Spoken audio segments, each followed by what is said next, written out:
अभी हम लोग इस वीडियो में देखने जा रहे हैं बायट सवार लॉ का एक एप्लीकेशन है कि कोई भी एक लॉन्ग कंडक्टर है जिससे करंट पास हो रहा है, तो उसके चारों ओर किसी पॉइंट पर टोटल मैग्नेटिक फील्ड कितना प्रोड्यूस होगा। और ये क्वेश्चन है, बहुत ही इंपॉर्टेंट क्वेश्चन है जो बेसिकली आमतौर पर 5 मार्क्स में पूछा जाता है। ठीक है, तो उसके बारे में हम लोग देखें कि एक मान के चलते हैं कि एक कंडक्टर हम लोग ले लेते हैं।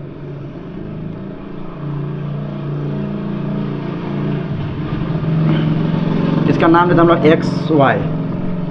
ठीक है, और इस कंडक्टर से क्या हम लोग का हो रहा है कि करंट पास हो रहा है I। अब यहाँ पर क्या करेंगे, जैसे हम लोग BSL में हम लोग ने देखा था, बायट सवार लोग ने देखा था कि कोई भी जब कंडक्टर से करंट पास होता है तो इसका स्मॉल एलिमेंट DL ले लेते हैं हम लोग, DL। अब इस DL के कारण कहीं पर किसी पॉइंट पर हमको मैग्नेटिक फील्ड निकालना है। ठीक है, कितना डिस्टेंस पर, R डिस्टेंस पर निकालना है मैग्नेटिक फील्ड। तो अब जो भी बायट सवार लोग कहा था कि यहाँ पर जो छोटा सा लेंथ के कारण, DL लेंथ के कारण जो मैग्नेटिक फील्ड हम लोग का होगा वो क्या हम लोग का dB हम लोग का होगा। ठीक है, और ये जो हम लोग का जो डायरेक्शन है वो कंडक्टर के साथ जितना एंगल बना दो उसको हम लोग थीटा नाम देते हैं हम लोग का। ठीक है, तो ये हमारा बायट सवार लोग के अनुसार हम लोग इसको क्या करेंगे, सॉल्व करेंगे। तो बायट सवार लोग क्या कहता है कि जब किसी कंडक्टर से करंट पास कर रहे हैं तो स्मॉल करंट एलिमेंट के कारण जो मैग्नेटिक फील्ड प्रोड्यूस होगा वो क्या होगा हम लोग का, dB बराबर μ0/4π IDL sin theta by R²। ये हमारा बायट सवार लॉ कहता है। अब यहाँ पर हम लोग को क्या करना होगा कि हम लोग टोटल मैग्नेटिक फील्ड निकालना है। ठीक है, तो टोटल मैग्नेटिक फील्ड निकालने से पहले हम लोग क्या करेंगे, यहाँ पर कुछ चीज़ों को हम लोग क्या करेंगे, चेंज करेंगे, उसके बाद फिर इंटीग्रेट करेंगे। अब यहाँ पर हम लोग सबसे पहले क्या करते हैं कि यहाँ से एक लाइन, परपेंडिकुलर लाइन हम लोग यहाँ पर क्या कहते हैं, परपेंडिकुलर लाइन हम लोग यहाँ से लेते हैं उसको 90 डिग्री पर। ठीक है, और इस फिगर में यहाँ पर जो एंगल बन रहा है हम लोग उसको नाम देंगे फाई ना। तो यहाँ पर देखने वाली बात यह है हम लोग का कि इस ट्राइंगल में हम लोग इसको नाम दे देते हैं, मान चलते हैं कि हम लोग का इसको पॉइंट मान लेते हैं A, इसको हम लोग मान लेते हैं B, और यहाँ पर पॉइंट जो हम लोग का C मान लेते हैं हम लोग का है। तो देखिए इस ट्राइंगल में ABC में हम लोग देखेंगे अगर, तो क्या हो जाएगा हम लोग का, ये एंगल 90 डिग्री हम लोग का है, और तब क्या होगा, इनको और इनको जोड़ेंगे तो ये भी 90 डिग्री होगा, ताकि तीनों एंगल को अगर हम लोग सम करें तो तीनों को जोड़ने पर क्या है, 180 आए। तो 180 में अगर ये 90 डिग्री है तो इन दोनों का सम भी क्या होगा हम लोग का, 90 डिग्री होगा। तो क्या होगा हम लोग का, इन ट्राइंगल ABC। ठीक है, थीटा प्लस फाई जो होगा जोड़ेंगे तो हमारा 90 डिग्री होगा। अब फाई इधर क्या है, प्लस में है, उधर ले जाएंगे हम लोग का, तो थीटा बराबर क्या हो जाएगा हम लोग का 90 माइनस 5। इसका इस्तेमाल करेंगे हम लोग आगे कहीं पर।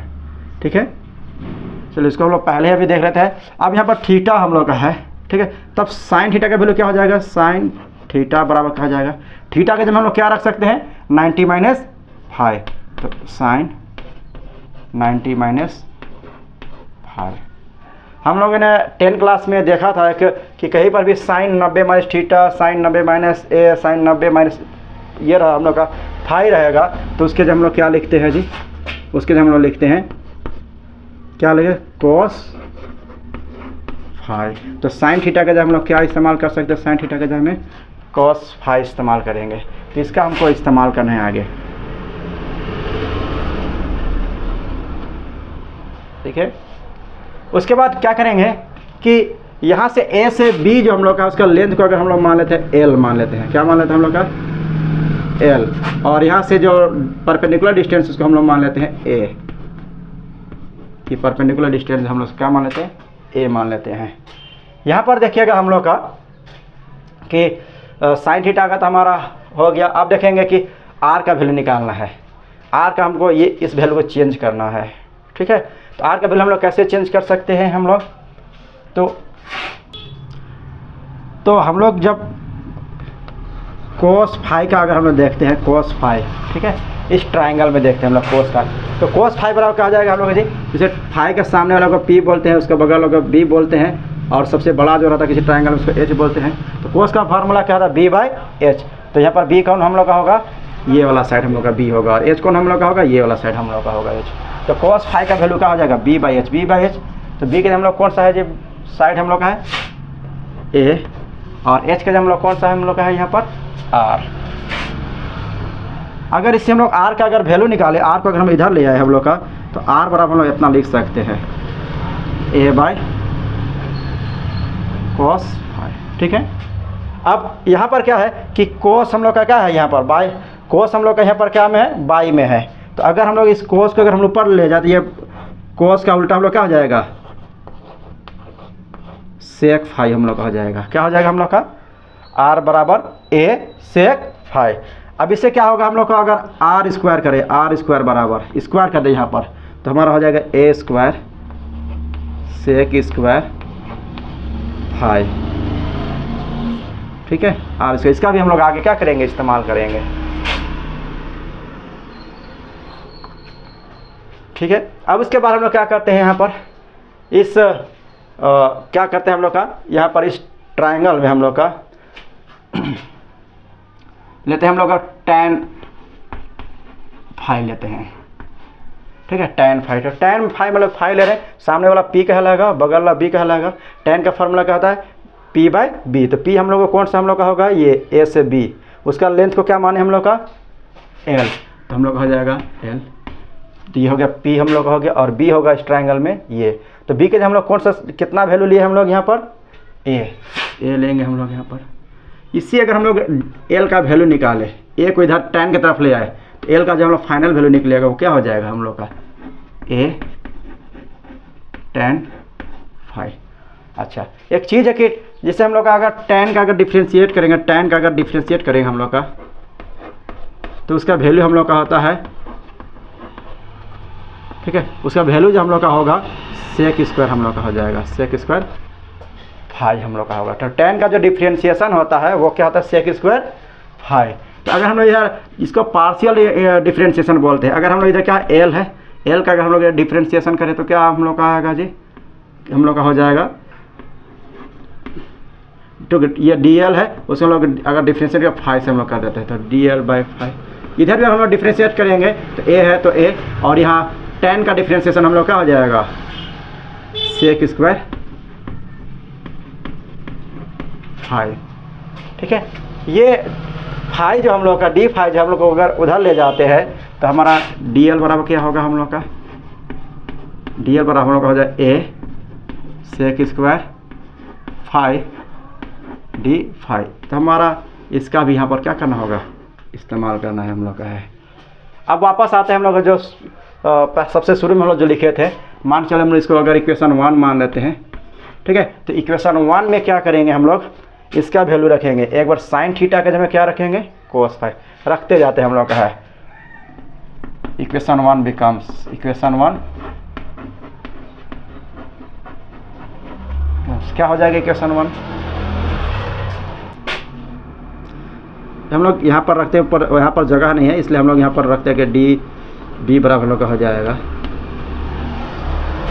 म्यू नॉट है हम लोग का, तो म्यू नॉट बाई 4 पाई, और आई है तो उसके जगह आई लिखेंगे हम लोग।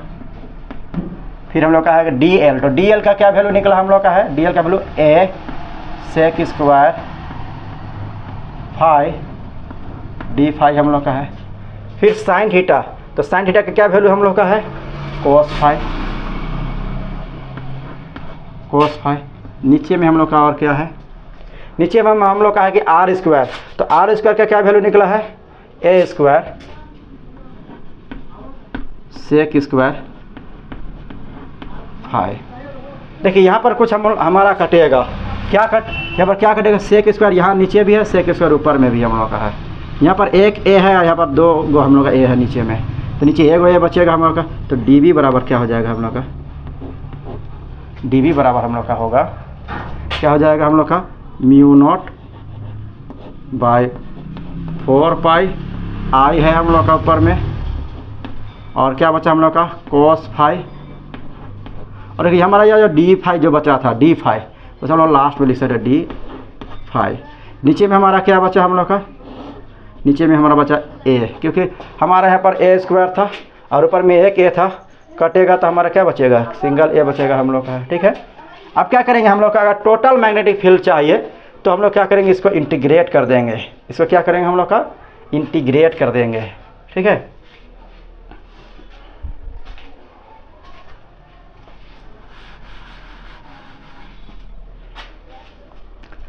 तो इंटीग्रेट करने के लिए क्या करना होगा कि जैसे हम लोग का यहाँ पर जो इंटीग्रेशन में हम लोग का डी फाई आया तो हमको फाई का वैल्यू चाहिए, तो क्या करेंगे हम यहाँ से जो एक्स था उसका हम लोग क्या करेंगे एंगल बनाएंगे हम लोग का। तो यहाँ पर जो एंगल हम लोग का होगा उसको लेंगे -फाई बोलेंगे, फाई 1। ठीक है, और यहाँ से हम लोग ये एंगल इधर जा रहा है हम लोग का, तो इसको प्लस है ना, हम लोग क्या करेंगे हम लोग का फाई 2, क्योंकि एंगल जो हम लोग का करेंट जा रहा है जिस डायरेक्शन में जा रहा है हम लोग उसका अपोजिट डायरेक्शन में एंगल ले रहे हैं, इसलिए इस एंगल का लेंगे हम लोग माइनस में लेंगे हम लोग -फाई 1। और इधर जो हम लोग का एंगल जिधर करंट जा रहा है उसी डायरेक्शन में जो एंगल ले रहे हैं उसको हम लोग प्लस में हम लोग क्या लेंगे फाई लेंगे, यानी फाई 2 हम लोग लेंगे, क्योंकि अलग अलग एंगल्स हम लोग का है। तो क्या करें हम लोग इंटीग्रेट कर देंगे हम लोग का, इंटीग्रेट है ना, तो इंटीग्रेट करें हम लोग टोटल मैग्नेटिक फील्ड निकल जाएगा। ठीक है, टोटल मैग्नेटिक फील्ड कितना निकलेगा हम लोग का μ0 बाय 4 पाई, फिर हमारा आई है, फिर ए है, फिर इंटीग्रेशन करेंगे। इंटीग्रेशन में किसका होगा, डी के साथ फाई है तो हमारा सिर्फ फाई वाला टर्म का क्या होगा इंटीग्रेशन होगा हम लोग का, यानी कि कोस फाई का क्या हो जाएगा हम लोग का इंटीग्रेशन हो जाएगा।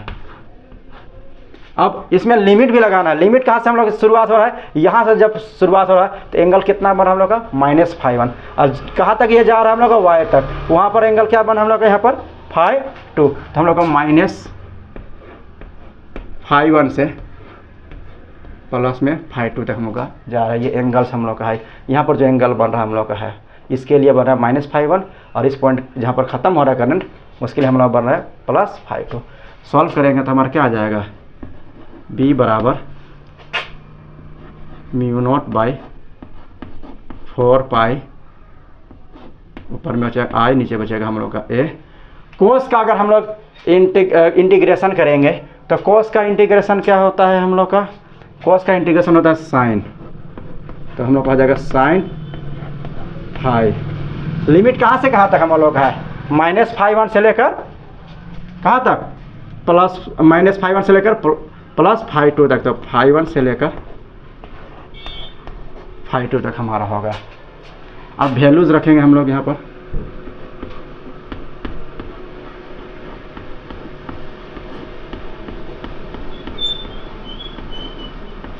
साइन फाई है, फाई के पहले हम अपर लिमिट रखते हैं, इसको अपर लिमिट क्या हमारा है, क्या हम लोग का फाई 2, तो साइन फाई 2 माइनस, फिर लोअर लिमिट हमारा क्या है -फाई 1, तो रखेंगे -फाई 1। ठीक है, एक हमारा कॉन्सेप्ट हम लोग का होता है कि अगर कहीं पर भी माइनस, अगर हम लोग का फाई हम लोग का है या -फाई 1 हम लोग का है, तो ये माइनस को हम लोग इतना ऐसा लिखते हैं हम लोग का साइन फाई 1। ये मैथ का कॉन्सेप्ट है ट्रिगोनोमेट्री का, लेकिन अगर यही अगर हमारा आता कोस -फाई 1 रहता हम लोग का, तो ये हमारा प्लस में ही कोस फाई 1 लिखा था। ठीक है, ये मैथमेटिक्स ट्रिगोनोमेट्री का कॉन्सेप्ट है कि अगर साइन के साथ अगर -फाई 1 है तो हमारा क्या होगा माइनस बाहर लिखाएगा हम लोग का, लेकिन अगर यही कोस के साथ अगर -फाई 1 रहता तो हमारा वो प्लस में ही लिखा आता है। ठीक है, तो यहाँ पर देखिए हम ये जो माइनस है बाहर चला आएगा, तो बाहर में पहले से क्या मौजूद है हम लोग का माइनस है, तो इसलिए फाइनल एक्सप्रेशन में हम लोग का जो हो जाएगा μ0 I by 4 pi a sine phi 2 plus sine phi 1। ये हमारा फाइनल एक्सप्रेशन जो निकला हम लोग का डेरिवेशन, जो हमको यहाँ पर क्या करना था सॉल्व करना था। ठीक है, तो ये हमारा फाइनल डेरिवेशन आ गया जो हमको निकालना था। किसी भी लॉन्ग स्ट्रेट कंडक्टर है जिसके अराउंड में किसी भी पॉइंट पर मैग्नेटिक फील्ड निकालना, टोटल मैग्नेटिक फील्ड निकालना है, उसका हमारा जो एक्सप्रेशन होगा ये होगा एक्सप्रेशन। ठीक है। अब ये एक क्वेश्चन जो है हमारा बहुत इम्पोर्टेंट है, क्योंकि ये बायर्स लॉ प्लस ये क्वेश्चन मिलाकर हमको 5 मार्क्स में क्वेश्चन पूछा जाता है। ठीक है।